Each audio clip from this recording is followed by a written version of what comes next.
this formula is not really the same for each and every person. It's not the same cookie cutter formula saying, okay, this is exactly what's going to happen to you after you become a Christian, after you get saved. This is the exact same thing that's going to happen to each and every person, because it's not that way. It doesn't happen that way. It's not the same for each and every person.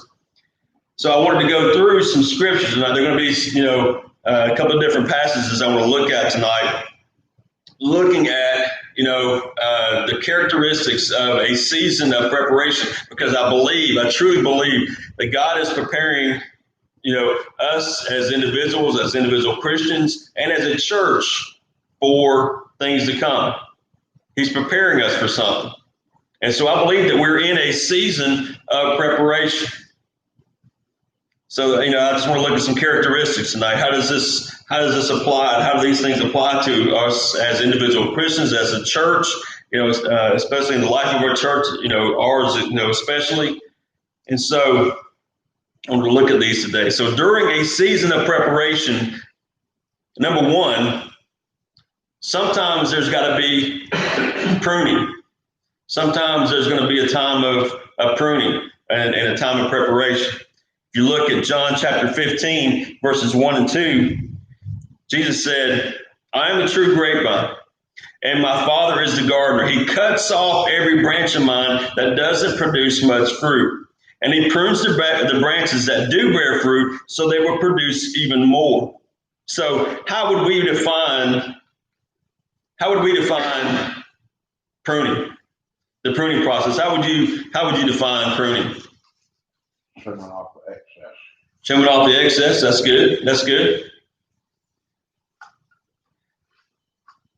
Anybody else?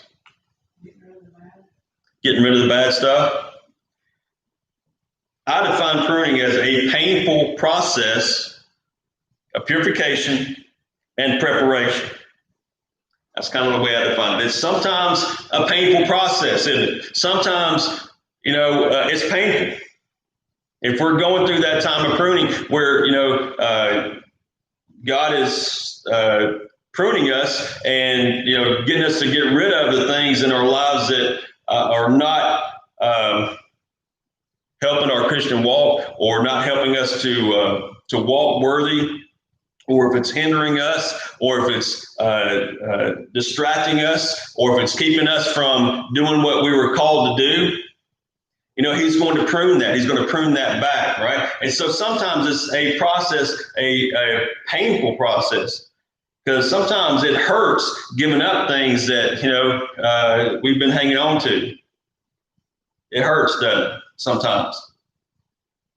We hang on to things so long, and all of a sudden, those things weren't helpful to us. Those things weren't good for us. And all of a sudden, we've got to lay them down and put them aside.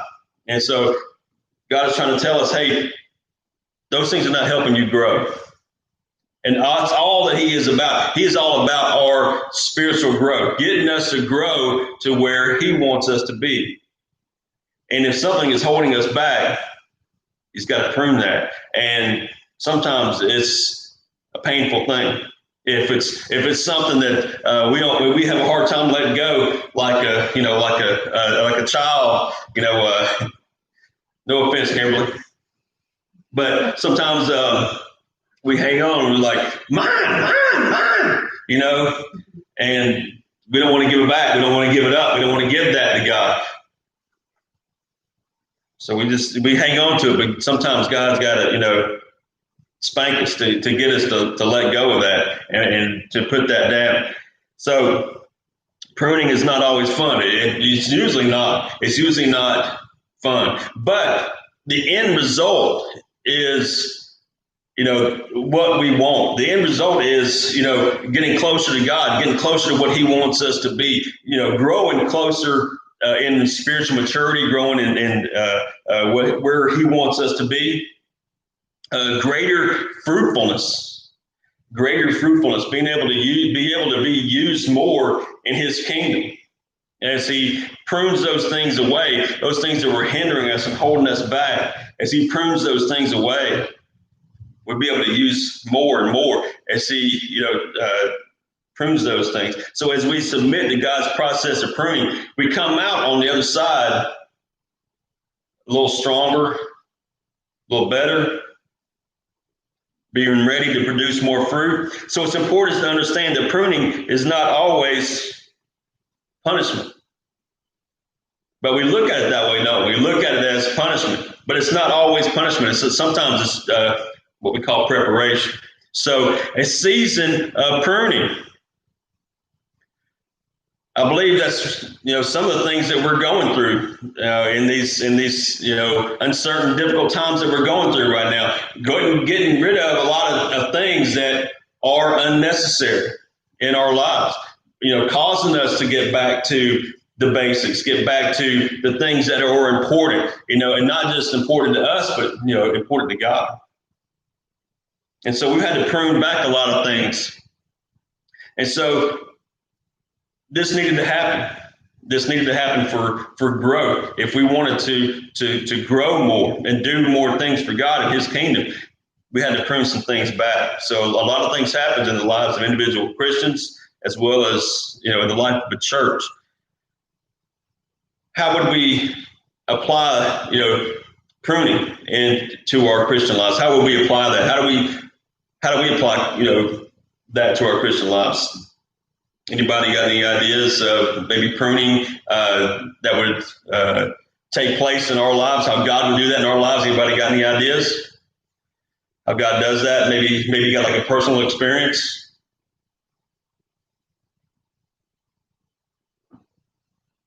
What about the church? Any ideas that pruning in the church, where that might happen? I know I take negativity out of my life as much as possible. Well, that's good, and we all need to do that. We all need to limit negativity around us. It's difficult right now. It's very difficult. Like I said, sometimes God's got to take those things, away from us, take those things, to put us aside. Same thing with the church. Sometimes we've got to be, pruned back in order to grow. Sometimes there's got to be pruning for growth to happen. Sometimes things were hindering us, and keeping us from growing, and they've got to be pruned back. And so God goes through that process in the church too. We've, and I believe Elam has gone through, a pruning process. We've seen, family after family, has left, and maybe they'll come back, maybe they won't. We don't know. But were they maybe hindering our growth? Maybe.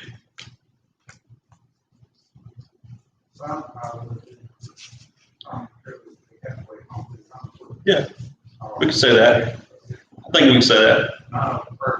That's right. Nobody. Yeah, and not saying anybody's perfect.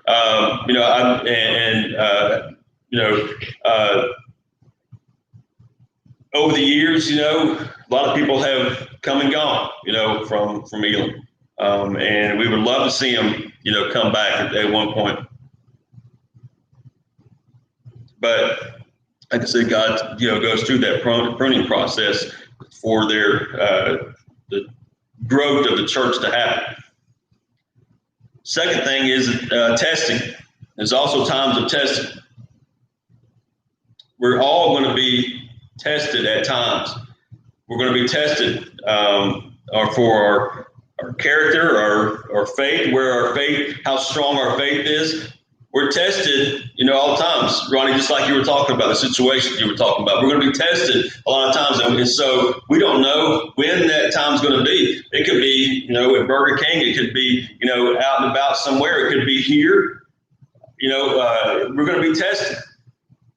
And so we've got to be, that example of faith. We've got to be that example of a Christian person, having that spiritual maturity, But no, and just like Bobby said, none of us are perfect. We're not going to be perfect. We're not always going to react in a perfect way each and every time. None of us do. You know,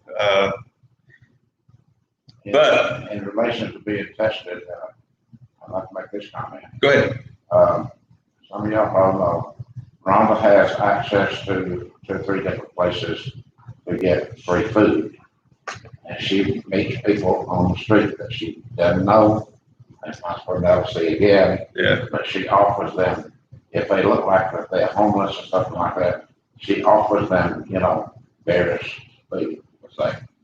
And like I told her before, God could put himself in the, he could convert himself to be this person. That's right. To test her. That's right. To see, because, you know, the Bible does say, feed my sheep. It don't necessarily mean food, but the word of God. That's right. You know, but we never know. You know, God is a powerful God, and He can make Himself the image of whoever.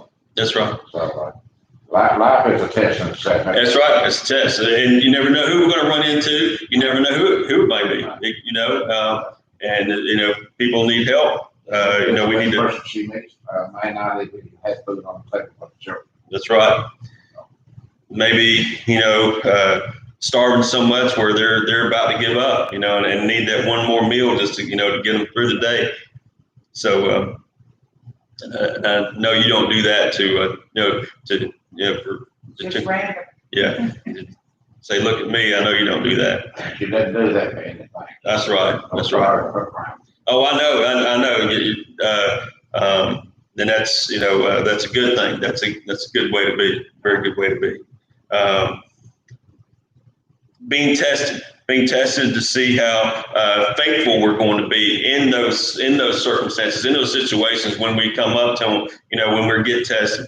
Peter encouraged us about this in 1 Peter chapter 4, verses 12 and 13. It says, "Dear friends, don't be surprised at the fiery trials you're going through as if something strange was happening to you. Instead, be very glad, for these trials make you partners with Christ in his suffering, so that you will have wonderful joy of seeing the glory when it's revealed to all the world." When we go through testing and we come out, refined on the other side, you know, one of these days we'll see him in all of his glory. Then Peter goes on to say in verses 17 to 19, it says, "For the time has come for judgment, and it must begin with God's household." We are God's household, right? We're God's house.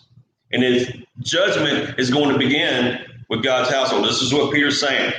And if judgment begins with us, think about this. What terrible fate awaits those who have never obeyed God's good news. And also, if the righteous are barely saved, what will happen to godless sinners?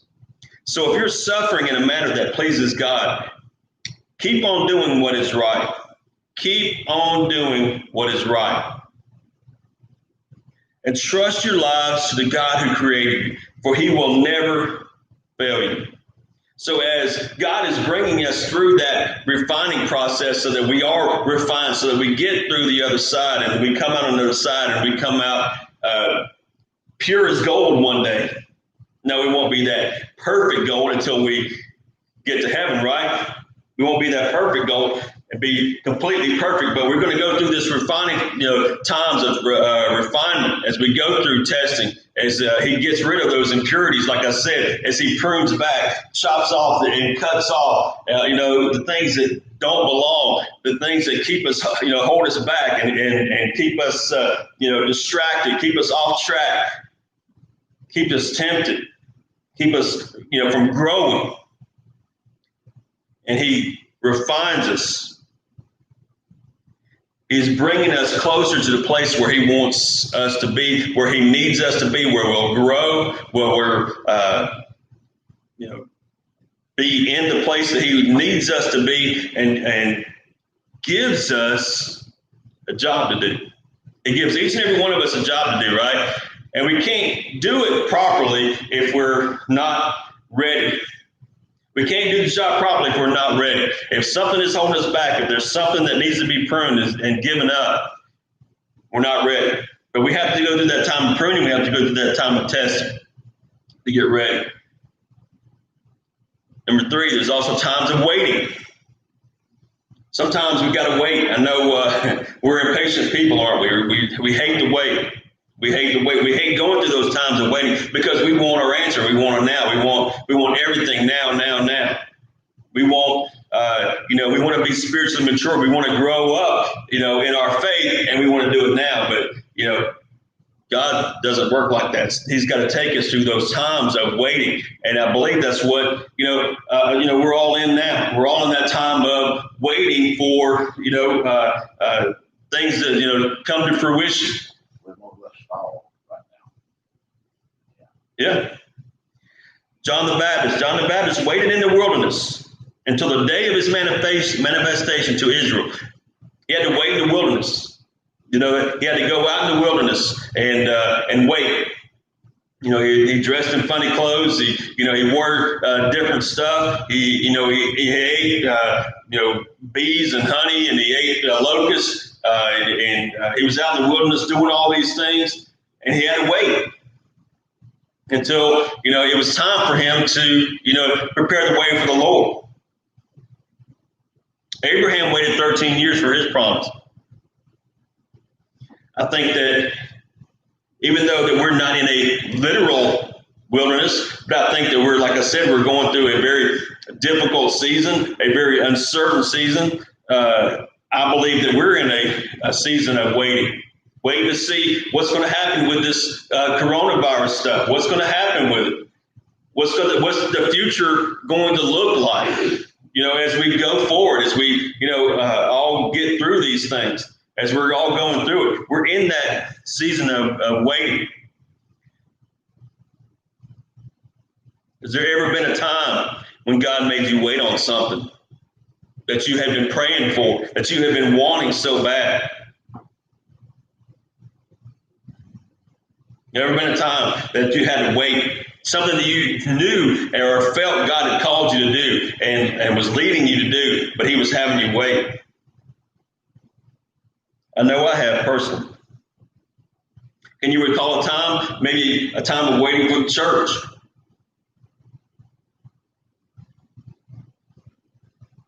So I believe that, we're in that season now, season of waiting to see, what the future holds for us as a church in regards to all this stuff as it is hopefully it starts going away one of these days, and things kind of get back to some sense of normalcy. We'll see what the future holds. We're kind of in that waiting time.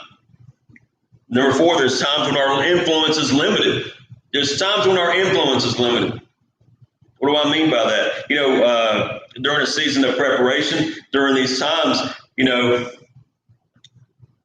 we have influence, right? And those around us, just like we're talking about the people around us, we have influence, but sometimes it's limited. God doesn't allow us, to use all of our gifts sometimes. Sometimes our influence is limited.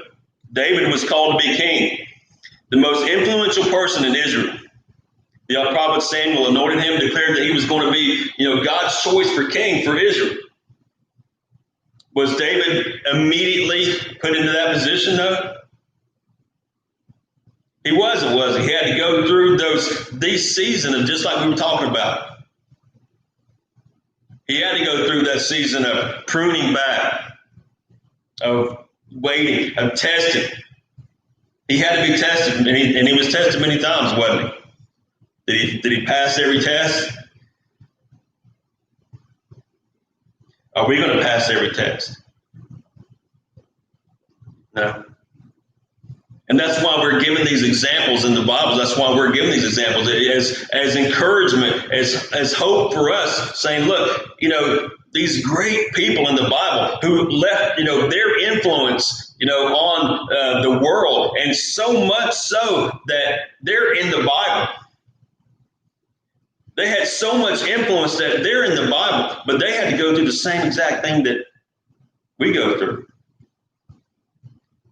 They go through, or they have to grow up. They have to go through those growth periods where sometimes they got to get tested and show, where they're going to go. What are they going to do? What are you going to answer to? What are you going to put your faith in? Are you going to fall into that temptation? Are you going to, get distracted? So David, his influence, he was definitely appointed. That was real, wasn't it? Samuel really appointed him, said, you're going to be the next king. That was real. His influence was real. The people around him, at that time, think about it. At that time, all he was seeing was just like a little shepherd boy. But he would turn out to be, in time, he would turn out to be God's, a man after God's own heart, Israel's greatest king.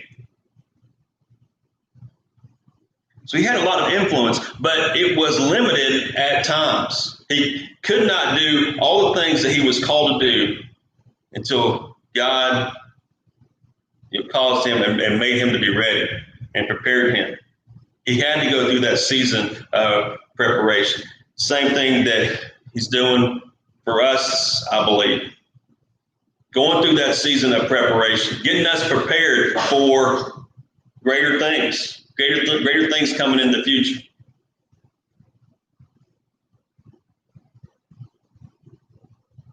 Influence is limited. Number 5, when there are times when our gifts are, each and every one of us has a spiritual gift. Each and every one of us has a gift that was given to us. Some of us have that heart and that spirit of giving. Some of us have that, that spirit of encouragement. Some of us have that, heart of teaching, ministering, mercy. We've all got gifts. Sometimes, though, we're not able to use all of them. Sometimes they're held back. Right now, I thought about this. Right now we're not able to use Miss Barbara's gift of teaching because of this coronavirus. Her gift is being held back right now.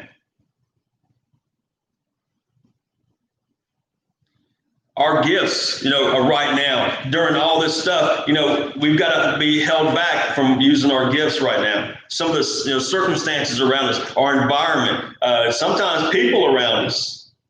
If we're around the wrong people, they will hinder us.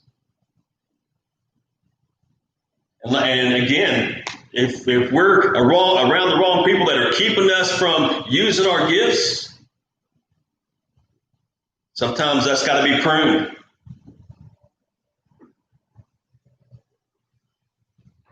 Sometimes that's got to be pruned.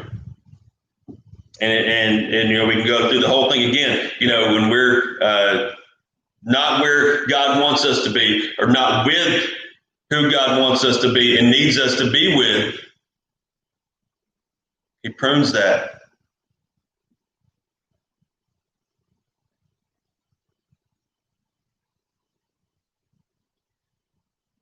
When we're in a situation that we're not supposed to be in, when we're doing things that we're not supposed to be doing, he has to have those that are holding our gifts back from allowing us to use our gifts.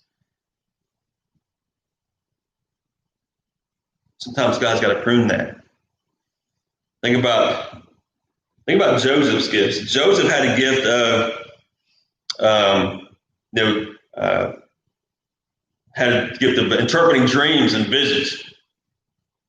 Had a gift of interpreting dreams and visions, but he had to go through times of difficulty and uncertainty, right? He had to go through times of preparation, bad situations. He got put in jail. He was had made a slave at Potiphar's house. he had to go through those those seasons, those times of difficulty to get to where God needed him to be, and and get everything out of the way, prepare him to be in that spot where all of a sudden, he became what God needed him to be. I was just thinking, in relation to the word pruning, Yeah, you take fruit trees and you take grapevines, okay? right. Um, uh, a dead vine will produce no fruit That's right. at all. And like I said, in relation to grapevines, I used to raise grapes, and you had to go in and trim off the dead wood. Yeah. Because the dead wood would not make grapes next year. So And are we considered dead wood in a way? some things, that we're hanging on to may be considered dead wood. Yeah. Just like that, Ronnie. That's a really good analogy. That's really good because fruit tree, in order to be what God intended it to be, An abundant crop. it had to be fruitful. Some of that dead wood's got to come off of there. In order to make it, make it beautiful, and also to make it fruitful. In order to keep it fruitful, some of that stuff has got to be pruned back. Good analogy, very good. But they, talking about our gifts, sometimes we're limited in using our gifts, but God has us in that season of preparation where we're working, he's working on us and preparing us for a time to come. We'll be able to use our gifts. But we've got to stay faithful. We've got to stay faithful with him, faithful during this season of preparation, because like I said, it's a very difficult season, very difficult time, times of difficulty, uncertainty, all these things going on. But I truly believe that's what we're going through. We're going through a season of preparation for us as individuals and as a church. I really think that, and that God has great things planned and preparing us for. We see, we see, attendance going down in a lot of different places, and we see that here today. But I also see people looking and searching for God, and they're looking and they're searching for him. And so God is preparing us for that time, reaching out to those folks. So we've got to remain strong and remain faithful to him during this season of preparation. Does anybody have anything else before we get ready to dismiss and conclude?